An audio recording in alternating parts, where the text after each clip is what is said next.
masterpiece. First up, let's welcome the creative producer of the film. Palakpakan po natin, Direk Mikhail Red. Thank you again for being here sa first press con ng Post House. I'm Mikhail Red of Evolve Studios, Chief Creative, and I'm just here to support the vision of my brother Nicholas Red.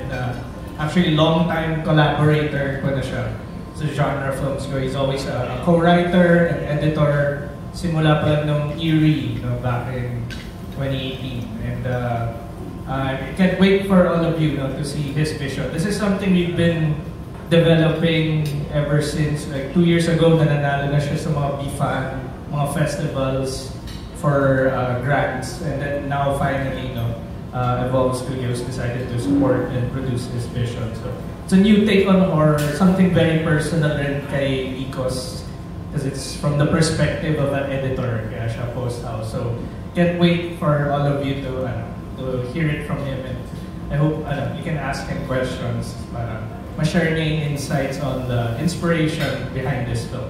So again, thank you for continued support sa Philippine cinema, lalo na genre cinema. It's always a struggle to get films like these green light and to get them shown. So we always appreciate your support. Thank you. Maraming salamat po, Direk Nick. It's always a pleasure to have you. Thank you so much.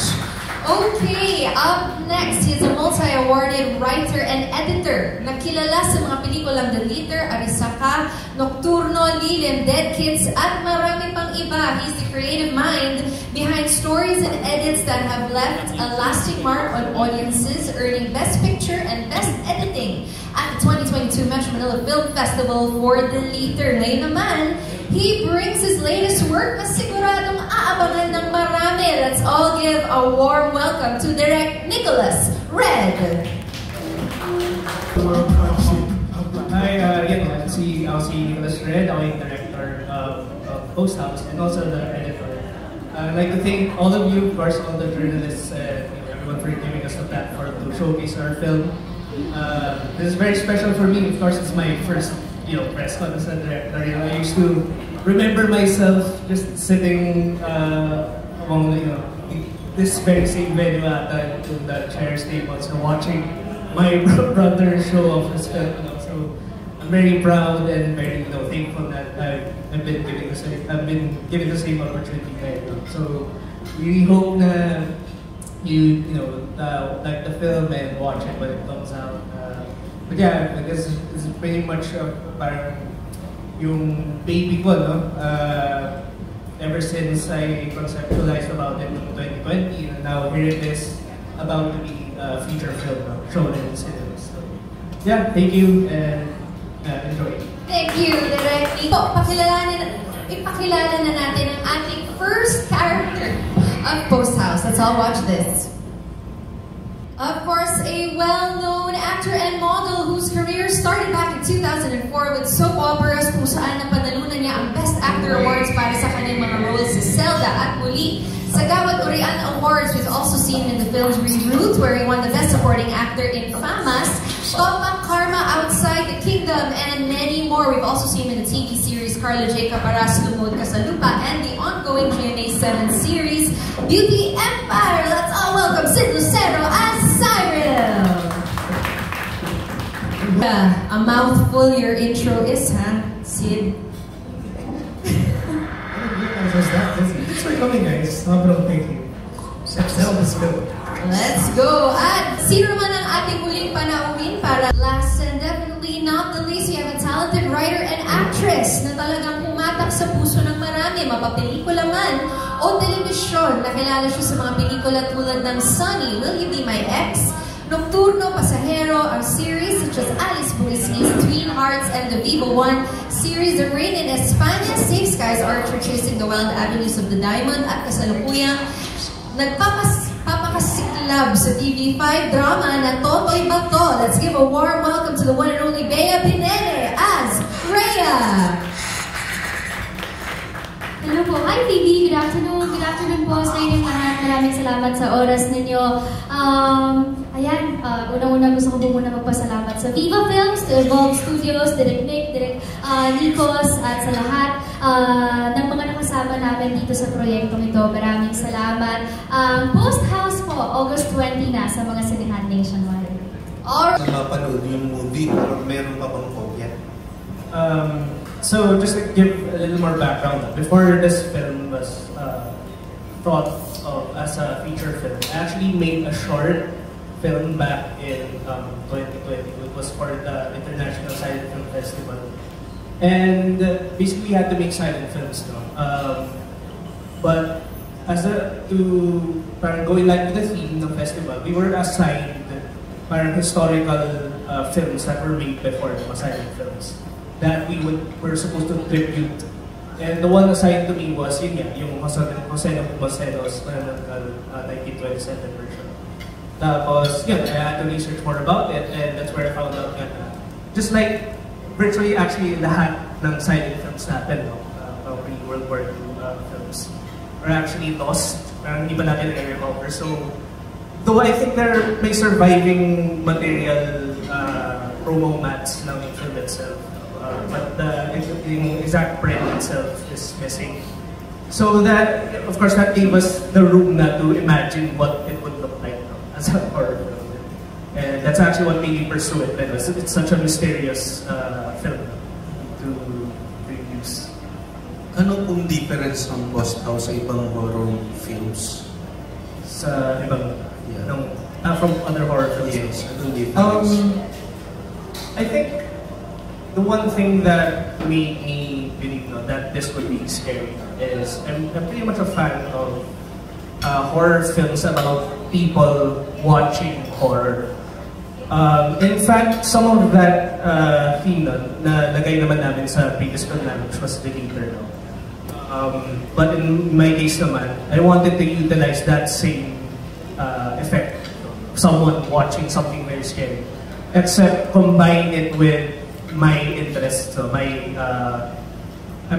a way, I'm very medyo history buff ako and being one, it made me become interested in silent films in general. Of course, the silent films na I watch are mostly mga foreign kasi most of yung halos lahat ng sa atin wala na nga. So I wanted to combine that pretty much, the very modern take on horror of people watching scary things like The Ring. Sinister is also one of our picks, but make it into give it a context of being a tribute to Philippine cinema or yung lost heritage natin. Thank you, Direk. Great questions as always. Now moving on to Stars Photo. We have Alan Sancon. Hello po. Good afternoon, everyone. So, we are amazed with the trailer. Talagang nakakatakot trailer pa lang. Pero yung question ko to Direk Nicolas, this is your debut film as a director, di ba? So how was it po? Kumbaga, mas madali bang mag-direct o mas madali mag-edit? I guess I'd say for a first film, of course I was very scared very intimidated ako going into this kasi I've been pretty much behind the camera na lang palagi, mostly working in the editing room. But I think yung nakatulong syempre being an editor was at least yung visuals or yung film language, I already got a hang of it.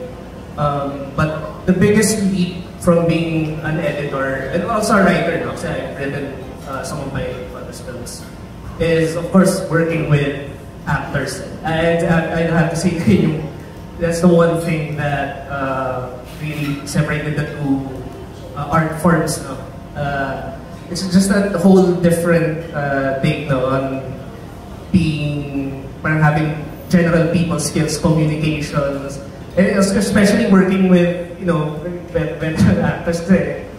Admittedly, ako ngayon in a way pinaka noob or newbie sa set.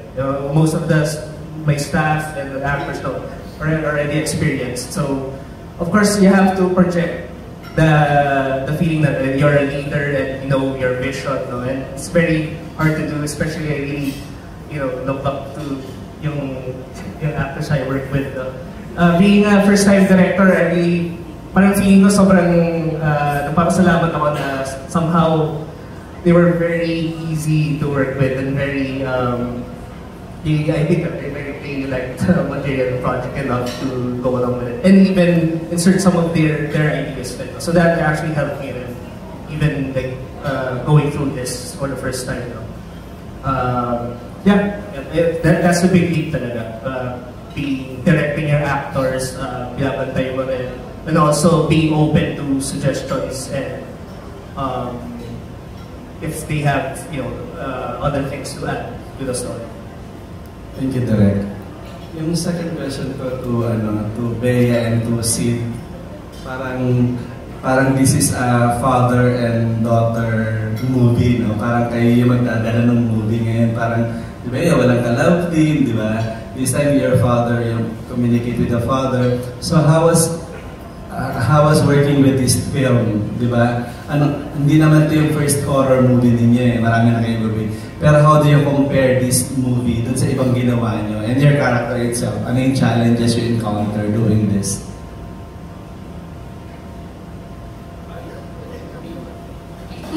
Good afternoon po. Unang-una, I love everyone. From the prod, lagi ko pong sinasabi kahit sino makausap ko, kumusta yung Post House, I love everyone. Parang even the production team, they're one of the most efficient teams that I've ever worked with. And especially, syempre, nakatrabaho na si Direk Nick sa Nocturno. Si Direk Nikos din sa Nocturno, pero hindi kami masyadong nagka-interaction. Pero syempre, dito isang malaking karangalan po na parang first directing film ni Direk Nikos and of course, the Sid Lucero. Nakakatuwa kasi ako po tuwing may trabaho naman nagpapasalamat po tayo, grateful po tayo sa lahat ng mga bagong artista, bagong team, bagong mga taong makakatrabaho po natin. Siguro yung sinabi niyo po na how is it na dito father and daughter, walang love team and all. Parang sa akin, hindi ko po masyadong iniisip yun eh. Parang sa akin, hindi naman dapat umasa sa love team. Yes, of course, maganda yung meron kang ka-team sa trabaho mo. Pero for me, it doesn't really mean that it should be a love team. Ang pagiging team naman sa isang proyekto, your co-actors, the whole team, creative team, production team, the management, and para sa akin yun po yung importante. And syempre, gusto rin naman natin makilala na tapos na po tayo sa very love team. Medyo nagkakaedad naman na po tayo. So syempre, gusto ko rin na makilala as Bea, nang hindi dahil, siya yung ka-love team ni ganito. Pero, kumbaga si Bea, na kaya niya kahit sino yung mga makatrabaho niya. So, isang malaking karangalan, sobrang nagpapasalamat po ako. Thank you po. So, the question is, like, what it's like working in project and the relationship is not... Yeah, the love team. Not really romantic. Parang tapos, like, what was the challenges? And the difference pala yata. Hindi ko pala nasagot yun. Dito dun sa iba? Sa ibang horror. Oh, shit. Well, okay, how do you order this? Wait, wala ako. Maybe kasi the challenges you encounter na lang doing this Post House. For me, personally, when it comes to any project, especially if it's whoever's first project, it doesn't matter if it's the writer or the director or the producer or my co-actor. There's always a lot on the line, and especially since, because you're presenting yourself for the first time, you're nagpapakilala na kaya, this is who I am, whether this is how I act, this is how I write, this is how I make films. But when the director who's doing something like this now, is it your first time? First speech na nag-direct yan. I know it's a lot of it becomes personal. So the biggest challenge as an actor is to realize what the creators want or what they're realizing the vision of the creators. Kasi hindi ka naman utak yan, it's mine. And the moment you hire someone else, the moment you add another body to it, mag-iiba yung interpretation. So I just try to be as faithful as possible to my idea of what the director's vision is like. Yeah, and then about this kind of movie in terms of relationships, I prefer things like this. Because I think it's always so romantic, it's always like that. But really, what makes a person tick in that relationship, whether it's romantic or not, is directly related to his relationships to the people before him, like his parents and so on. So I think that's much more interesting. This is what makes a person him today. It's him before. I prefer it. I'm more at home. Thank you, everyone. Congratulations. We're excited to watch the Post House. Thank you. And there's something about shooting a horror film in. I don't know about you guys. Of course, to Evolve Studio.